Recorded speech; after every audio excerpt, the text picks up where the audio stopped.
ഞാൻ ഗന്ധർവൻ. ചിത്രശലഭമാകാനും മേഘമാലകളാകാനും പാവയാകാനും പറവയാകാനും മാനാവാനും മനുഷ്യനാവാനും നിന്റെ ചുണ്ടിന്റെ മുത്തമാവാനും നിമിഷാർദ്ധം പോലും ആവശ്യമില്ലാത്ത ഗഗനചാരി.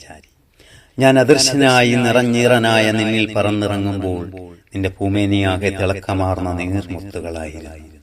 നിന്റെ പവിഴാതരത്തിൽ നിന്ന് താഴേക്കിറ്റി വീഴാൻ നിന്ന നീർത്തുള്ളിയെ എന്റെ ചുണ്ടുകൾ കൊണ്ട് മുത്തിയെടുക്കുമ്പോൾ നീ അറിയാതെ നീകൾ കൂട്ടിയത് എന്തിനായിരുന്നു?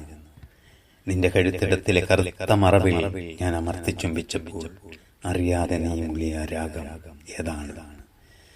നിറഞ്ഞ മാറുകളിലെ ചന്ദനപ്പൂവിന്റെ ശശകങ്ങളിൽ എന്റെ ചുണ്ടുകൾ അമർന്നപ്പോൾ നിന്റെ കൈവിരലുകൾ എന്നെ നോവിച്ചിരുന്നത് നീ അറിഞ്ഞു. ഒടുവിൽ ആലിംഗനം ചെയ്ത് സ്വയം മറന്ന് നമ്മൾ നിൽക്കുമ്പോൾ മനസ്സിലുദിച്ച കനകനിലാവിന്റെ സൗന്ദര്യം എത്ര മനോഹരമായിരുന്നു!